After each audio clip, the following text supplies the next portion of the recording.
আপনার কি content monetization setup দিতে সমস্যা হচ্ছে? সেটআপ আপনি কোনো না কোনোভাবে দিলেন, কিন্তু দেখা গেছে এখন আপনি ব্যাংক সেটআপটা দিতে পারছেন না। ব্যাংক নাম্বারটা যখন আপনি দিতেছেন তখন আপনাকে দেখাচ্ছে যে স্পেশাল ক্যারেক্টার, অর্থাৎ আপনি সঠিকভাবে যে দিয়েছেন তারপরও ফেসবুক আপনাকে বলতেছে আপনি এখানে ভুল দিয়েছেন। এটার সমস্যার সমাধান কিভাবে করবেন? এছাড়াও যদি আপনার ট্যাক্স ডকুমেন্টে কোনো সমস্যা হয়, গেট পেইড এরকম একটা লেখা আসে, এটারও সমস্যার সমাধান কিভাবে করবেন এই ভিডিওতে আমি সবকিছু একত্রিতভাবে দেখানোর চেষ্টা করব। ইনশাআল্লাহ আপনি এই ভিডিও থেকে সবকিছু একসাথে শিখতে পারবেন। যদি কখনো আপনার নিজের সমস্যা হয় বা কারো সমস্যা হয়, তো সেক্ষেত্রে আপনি তাকে সলিউশন দিতে পারবেন এবং আপনার সমস্যা হলে আপনি সেটা নিজে থেকে ঠিক করে নিতে পারবেন। তো ভিডিওটা শুরু করার আগে ছোট্ট একটা রিকোয়েস্ট করবো, যারা এখন পর্যন্ত আমাদের পেজে ফলো দেননি অবশ্যই ফলো দিয়ে সাথে থাকবেন, শেয়ার করে ভিডিওটা সবাইকে দেখার সুযোগ করে দেবেন। আর ইউটিউব থেকে যারা ভিডিওটা দেখতেছেন অবশ্যই চ্যানেলটি সাবস্ক্রাইব করে রাখবেন পরবর্তীতে এই ধরনের ভিডিও সবার আগে পাওয়ার জন্য। ওকে, তো শুরুতে আপনি আমার মোবাইল স্ক্রিনটা একটু খেয়াল করবেন। এখানে দেখতে পাচ্ছেন অলরেডি কন্টেন্ট মনিটরিং একটা সেটআপ কিন্তু চলে আসছে, অথচ এই পেজটাতে আগে আমার একটা সেটআপ ছিল, সেটা হচ্ছে স্টার সেটআপ, এবং স্টার সেটআপের পে আউটটা কিন্তু আমার এখান থেকে আছে। তো আপনি একজন নতুন অডিয়েন্স হতে পারেন বা আপনি একজন পুরাতন অডিয়েন্সও হতে পারেন যে আপনার কন্টেন্ট মনিটরিং সেটআপ নাই বা স্টার নাই বা আপনার অলরেডি আছে। তো আমি উভয়কেই বলতেছি, দুইটা বিষয় একসাথে একত্রে যেহেতু বলতেছি অবশ্যই আপনার মনোযোগ সহকারে কথাগুলো শোনা উচিত। ওকে, তো যেহেতু অলরেডি আমার একটা পে আউট আছে স্টার সেটআপের আন্ডারে, তো সেহেতু একই পে আউটের আন্ডারে আমাদের কি করতে হবে, কন্টেন্ট মনিটাইজেশন সেটআপটা দিতে হবে। তো আমি যদি এখন এখান থেকে সেটআপে ক্লিক করি, সাইন আপ অপশন আসবে, আমি সাইন আপ অপশন এখান থেকে কি করে দিলাম, ক্লিক করে দিলাম। যখন ক্লিক করলাম তখন এখানে দেখতে পারবেন যে এই পেজের আন্ডারে আপনার যতগুলো পে আউট আছে দেন প্রত্যেকটা পে আউট কিন্তু এখান থেকে দেখাবে। তো এখানে দেখতে পারবেন 4টা পে আউট আছে, 4টা পে আউটের 3টা পে আউট হচ্ছে ভুল, একটা পে আউট হচ্ছে সঠিক। তো আপনার যে পে আউটটা সঠিক রয়েছে সেই পে আউটটা আপনি এখান থেকে দিয়ে দিবেন। তো আমি প্রথমটা সিলেক্ট করে নেক্সট অপশনে ক্লিক করে দিলাম। নেক্সটে যখন ক্লিক করে দিলাম এখন দেখতে পারবেন এখানে আমার ফার্স্ট নেম, লাস্ট নেম, জন্ম তারিখ, দেন কান্ট্রি, এগুলো কিন্তু কিছুই চাই নাই। কেন চাই নাই? কারণ আগে থেকে আমি একটা পে আউট সেটআপ দিয়ে রেখেছিলাম এজন্য। আর আপনি যদি নতুন হয়ে থাকেন, স্টার সেটআপ হতে পারে, কন্টেন্ট মনিটাইজেশন সেটআপ হতে পারে, তো সেক্ষেত্রে আপনার ফার্স্ট নেম, লাস্ট নেম, আপনার ডেট অফ বার্থ, আপনার কান্ট্রি, আপনার অ্যাড্রেস, ইমেল, ফোন নাম্বার, তারপর হচ্ছে টেক্সট আইডি, এগুলো কিন্তু সব চাইবে, সেগুলো আপনার পূরণ করতে হবে। আর এগুলো আপনি কিভাবে পূরণ করবেন এগুলো আমার অসংখ্য ভিডিও আছে, আমি ভিডিও ডেসক্রিপশন বক্সে দিয়ে দেবো, চাইলে ভিডিওটা দেখে আপনি করতে পারেন। ওকে, তো তারপরে এখান থেকে কিন্তু আমি একটা ধারণা দেওয়ার চেষ্টা করবো, আপনারা এই ভিডিও থেকে ভালোভাবে দেখলে কিন্তু বুঝতে পারবেন। আচ্ছা, এখন এইখান থেকে যেহেতু আমি ব্যাংক অ্যাকাউন্ট অ্যাড করব, এখানে অনেকের সমস্যা হয়, ব্যাংক অ্যাকাউন্ট অ্যাড হয় না। তো ম্যানুয়ালি লিঙ্ক ব্যাংক অ্যাকাউন্ট, এটাতে আমি একটা ক্লিক করব। এটাতে ক্লিক করার পর আপনারা দেখতে পারবেন যে আমার এখানে কান্ট্রি দেখাচ্ছে, এখানে ডেট অফ বার্থ দেখাচ্ছে, এখান থেকে অ্যাড্রেস দেখাচ্ছে, আর এখান থেকে কি আমার সুইপ কোড দেখাচ্ছে। ওকে, তো এখানে কিন্তু একটা বিষয় আপনারা দেখেন, যেহেতু আমাদের পে আউট সেট আপ করা আর নতুন সিস্টেম হচ্ছে, যার নামে পে আউট হবে তার নামে bank account automatic holder name হিসেবে আপনার সেট হয়ে যায়। তো উপরের দিকে আর কি সেট হয়ে আছে, তো আমার কিন্তু এখান থেকে নামটা দেওয়া লাগলো না, শুধু সুইপ কোড এবং এখান থেকে হচ্ছে আপনার ব্যাংক অ্যাকাউন্টের নাম্বারটা দিতে হবে। তারপর এখান থেকে লিঙ্ক পে আউট মেথড আছে, এখানে আমি দিয়ে দিব। তো দেখতে পারবেন সবকিছু এখান থেকে আমার যখন দেওয়া হয়ে গেলো, সমস্যাটা এখানে বাদবে।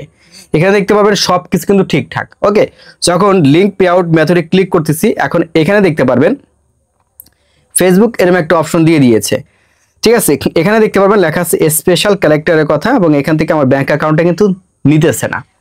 তো এখানে আসলে সমস্যাটা কি? এখানে ফেসবুক বলতেছে যে আমরা আমাদের ব্যাংক অ্যাকাউন্ট নাম্বার বসানোর সময় হয়তো আগে একটা স্পেস হয়ে গেছে বা মাঝে একটা স্পেস হয়ে গেছে, ঠিক আছে।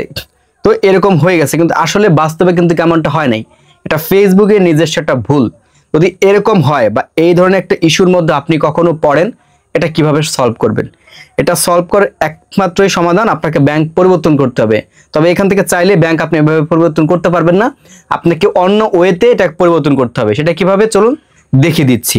যখন একটু উপরের দিকে যাব, ওই যে ম্যানুয়ালি ব্যাংক অ্যাকাউন্ট যখন আপনারা দেখবেন, এখানে আপনার নাম দেখাবে, এটা হচ্ছে আপনার হোল্ডার নেম, ঠিক আছে। এই নেমে কিন্তু এই নাম দিয়ে কিন্তু আপনাকে ব্যাংক অ্যাকাউন্টটা করতে হবে। আর তাছাড়া যদি আপনি এই নামে না দিয়ে অন্য কারো নামে দেন, তাহলে হচ্ছে আপনার ব্যাংক অ্যাকাউন্টের টাকাটা পেতে কিন্তু আপনার সমস্যা হবে। কারণ ফেসবুক আপনাকে পেইড করবে ঠিকই, কিন্তু আপনার ব্যাংক অ্যাকাউন্টে কিন্তু ঢুকবে না। এই বিষয়টা যদি না বুঝে থাকেন কমেন্ট করবেন, আমি এটা নিয়ে ডেডিকেটেডভাবে একটা ভিডিও বানাবো, স্পেশালভাবে আপনাদের আমি সহজে বোঝাতে পারি। ওকে, তো এখানে দেখতে পারবেন আমার কান্ট্রি দেওয়া রয়েছে, এখান থেকে ডেট অফ বার্থ দেওয়া রয়েছে, এখান থেকে অ্যাড্রেস দেওয়া রয়েছে। এগুলো তো আমাদের আর প্রয়োজন নেই, তাই না? এখন নতুনভাবে সেট করার জন্য আমাদের ক্লিক করতে হবে হচ্ছে এই যে এখানে যে need to use a different bank account under different name, এই অপশনটাতে আমাদের দিতে হবে। ওকে, এখানে ক্লিক করব আমরা।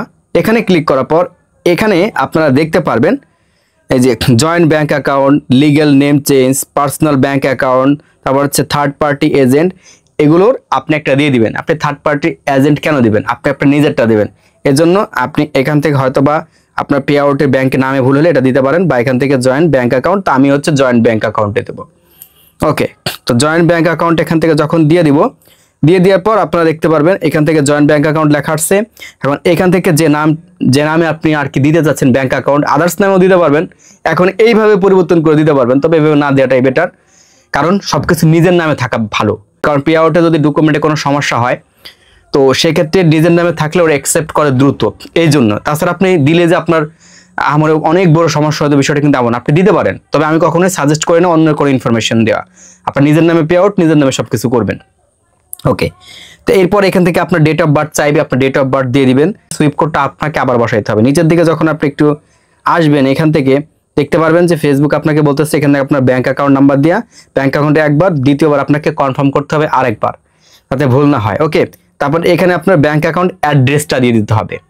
ওকে, যেহেতু আপনার ভোটার আইডি কার্ডের আন্ডারে আপনি হচ্ছে ব্যাংক অ্যাকাউন্টটা ক্রিয়েট করছেন, তো ওই অ্যাড্রেসটা দিলে এখান থেকে এনাফ, আর কিছু লাগবে না। এরপর সিটি দিবেন, তারপর স্টেট দিবেন, তো আপনার বিভাগটা সিলেক্ট করে দিতে হবে, তারপর এখান থেকে জিপ কোডটা আপনি দিয়ে দিবেন। ঠিক আছে, এগুলো সব কিছু আপনাকে পূরণ করতে হবে। এগুলো হচ্ছে যাদের কোনো রকম ভাবে ব্যাংক অ্যাকাউন্টটা পরিবর্তন হচ্ছে না তাদের জন্য, তবে আপনারা শিখে রাখেন, আপনারও কাজে আসবে। আচ্ছা, এখন এখান থেকে লিঙ্ক পে আউট মেথডে যখন আমরা ক্লিক করে দিব, ক্লিক করে দেওয়ার পর দেখতে পারবেন এটা আমাদের নিয়ে নিয়েছে। তো এখন আমাদের এখান থেকে ট্যাক্স ডকুমেন্ট সাবমিট করতে বলতেছে, আমরা ট্যাক্স ডকুমেন্ট সাবমিটটা করে দেবো। এখানে ক্লিক করলাম, কনফার্ম চাইবে, আবার কনফার্ম চাইবে।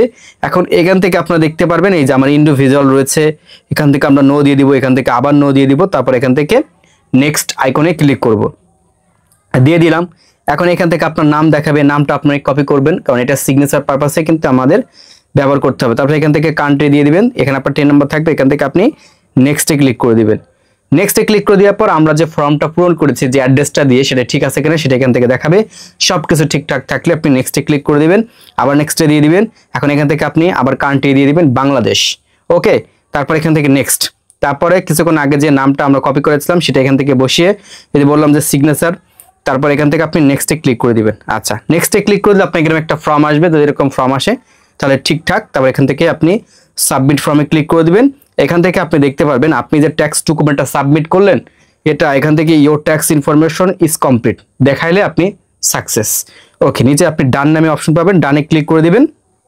দেন আপনার পে আউট সম্পূর্ণভাবে সেট আপ হয়ে গেছে। এখানে আপনার ব্যাংক অ্যাকাউন্ট সেট আপ হলো, এখানে আপনার কন্টেন্ট মনিটাইজেশন সেট আপ হয়ে গেল, তারপর আপনার ব্যাংক অ্যাকাউন্ট হলো, এবং সাথে ট্যাক্স ডকুমেন্টের যে ফর্মটা ছিল সেটাও কিন্তু পূরণ হয়ে গেছে। অর্থাৎ একটা ভিডিওতে আপনাদের 3টা বিষয় আমি কিন্তু দেখাইলাম। এখন এখান থেকে যদি আমি পে আউট আইকনে ক্লিক করি, এই দেখতে পারবেন পে আউটে যখন আসলাম, যেহেতু নতুন করে অ্যাড করছে, আপনাকে এভাবে আর্নিং হোল্ড করে রাখবে এবং এখান থেকে নির্দিষ্ট একটা ডেট দিবে, এই ডেটের আপনার এটা চলে যাবে।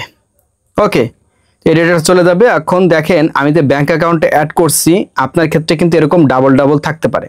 তো ডাবল ডাবল আছে, এটা নিয়ে আসলে কোনো সমস্যা নাই, এটা কিছু কিছু পেজ এরকমভাবে দেখায়, তো এটা নিয়ে আসলে দুশ্চিন্তার হওয়ার কোনো কারণই নাই। এটা দেখানোর একমাত্র কারণ হচ্ছে অনেকে প্রশ্ন করতে পারেন, ভাই এইভাবে কাজ করার পর তো আমার ব্যাংক 2টা দেখাচ্ছে, একই ব্যাংক আপনার 2টা দেখাচ্ছে, নো প্রবলেম। তো এইভাবে আপনি আপনার সমস্যাটি সমাধান করে নিতে পারেন সহজে। আশা করি আজকে যে প্রসেসটা আপনাদের শেয়ার করলাম, দেন মাঝে একটু অংশ আমি শেয়ার করেছি অতিরিক্ত বলতে পারে, সেটা হচ্ছে যে ব্যাংক অ্যাকাউন্ট যাদের কোনোভাবেই হচ্ছে না, সেট আপ হচ্ছে না, অথচ সেম নাম্বারটাই আপনি আগেই ব্যাংক অ্যাকাউন্ট হিসেবে ব্যবহার করেছেন, এটা এখন আর নিচ্ছে না। তো সেই ক্ষেত্রে আপনাকে ওই যে আদার্স অপশনে গিয়ে কি করতে হবে, ব্যাংক অ্যাকাউন্টটা দিতে হবে। সেক্ষেত্রে আপনার পুনরায় আপনার সকল ডকুমেন্ট এখান থেকে সাবমিট করতে হবে, তাহলে কিন্তু এনাফ। তো এই ছিল আপনাদের মাঝে ছোট্ট একটা ভিডিও শেয়ার করা। আশা রাখি ভিডিওটি দেখার পর আপনারা অনেক ইনফরমেশন জানতে পারছেন, নিজেও আপনি কাজে ব্যবহার করতে পারবেন, দেন আদার কারো সমস্যা হলে তাকেও কিন্তু আপনি ঠিক করে দিতে পারবেন। তো দেখা হবে নতুন আরেকটা ভিডিওতে। আল্লাহ হাফেজ।